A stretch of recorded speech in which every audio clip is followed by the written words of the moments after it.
Elisa Lam was last seen alone, inside a hotel elevator.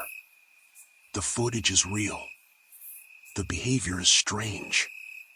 And days later, she vanished without a trace. Tonight, we quietly retrace her final steps, and ask what really happened inside the Cecil Hotel. Late January, downtown Los Angeles. A city that never truly sleeps, only exhales between sirens. In the middle of it stands the Cecil Hotel, an aging building with narrow windows, dim hallways, and a reputation that has followed it for nearly a century. It is here that a young traveler named Elisa Lam checked in, carrying little more than a suitcase, a camera, and the private weight of her own thoughts. Elisa was 21 years old. She had grown up in Vancouver, Canada. She loved books, travel, and writing, especially writing. Online, she spoke openly about her inner world, about pressure, anxiety, and her ongoing struggle with bipolar disorder. She was thoughtful, intelligent, curious, and like many people her age, she believed that travel might offer clarity, or at least distance. Her trip through California had been carefully planned. She visited San Diego. She took trains. She posted photos. She called home regularly, a habit her parents trusted. The Cecil Hotel was meant to be temporary, affordable, convenient. Not symbolic. Not ominous. Just a place to sleep. But the Cecil was not a blank space. Over the decades, it had accumulated stories, suicides, violent crimes, and notorious residents. Most guests never knew this history. But the building itself seemed to remember. At first, Elisa's stay passed quietly. She was assigned to a shared room on the 5th floor. Within days, her roommates reported unsettling behavior. She left notes telling them to go away. She locked the door and insisted on passwords. The hotel moved her to a private room, a decision that would later be scrutinized. Around this time, staff members noticed changes. Elisa spoke rapidly.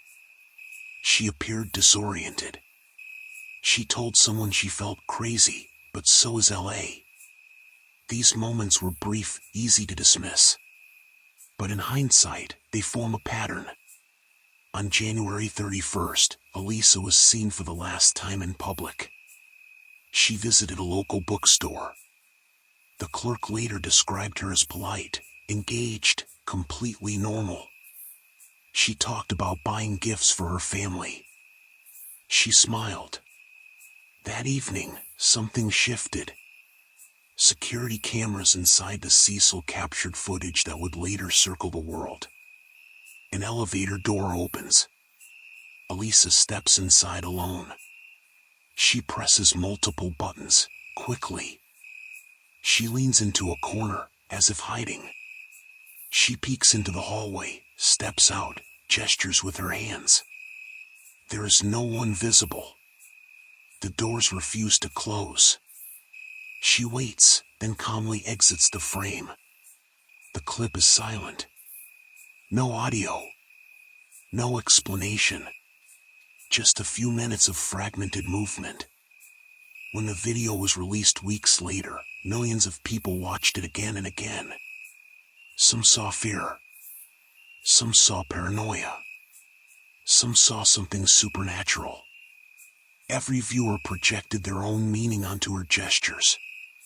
But what the footage truly shows is a young woman alone, in a moment none of us can fully interpret. The night Elisa disappeared, she never made her usual call home. The next day, she failed to check out. Her parents contacted police. Search teams combed the hotel.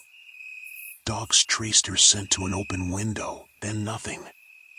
Flyers went up. The elevator video was released to the public as a last resort. And then, for 19 days, there was silence. Until the water stopped flowing. On February 19th, Nearly 3 weeks after Elisa vanished, guests at the Cecil Hotel began to complain. The water pressure was low. The color was strange. The taste was worse. A maintenance worker was sent to the roof to investigate the water tanks. He climbed a ladder, walked across concrete, and looked inside one of the massive containers. Elisa Lam was inside. Her body floated in the water. Her clothing was found nearby. The tank lid was open. The discovery horrified the city. How did she get there? Why was she there? And how did no one notice?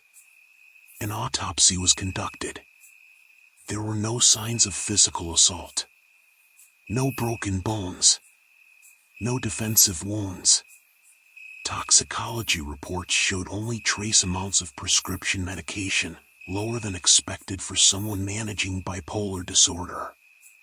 The coroner ruled her death an accidental drowning, with bipolar disorder listed as a contributing factor. To investigators, the explanation was clinical and tragic. They suggested Elisa experienced a psychotic episode, a break from reality, possibly intensified by inconsistent medication. In that state, she may have climbed to the roof using a fire escape, entered the tank, and become unable to escape. But for the public, the explanation felt incomplete. Internet forums exploded with theories. Some questioned the accessibility of the roof. Others insisted the tank lids were too heavy. Conspiracies formed around edited footage, secret pursuers, even paranormal interference. The Cecil's history poured gasoline on the fire. People connected Elisa's death to past tragedies at the hotel. They pointed to serial killers who once stayed there. They suggested curses, patterns, cover-ups. A Netflix documentary would later amplify both facts and speculation, further blurring the line between investigation and entertainment. Lost in the noise was Elisa herself, a young woman with a documented mental health condition. A woman who had written openly about pressure, identity, and fear. A woman whose private struggle became public property. Mental health professionals spoke out. They explained how psychosis can distort perception, create fear where none exists, compel actions that seem irrational afterward. They reminded the public that behavior does not need a villain to be dangerous. Elisa's family filed a wrongful death lawsuit against the hotel. It was later dismissed. There was no evidence of negligence that could be legally proven. And so the case settled, not into clarity, but into quiet.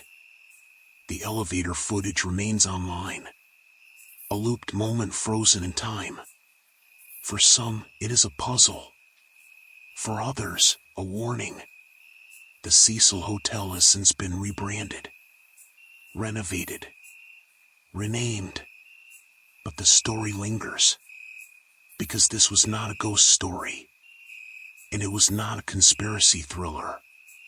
It was a human story, fragile, unfinished, and uncomfortable. Sometimes the truth does not shock us with spectacle.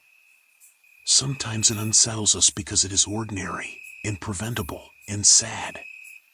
Elisa Lam did not vanish into legend. She disappeared into a system that did not know how to protect her, in a world that could not stop watching. If you are listening late at night, and this story feels heavy, remember that curiosity should never eclipse compassion. Thank you for listening quietly. And if you choose to speak, speak gently.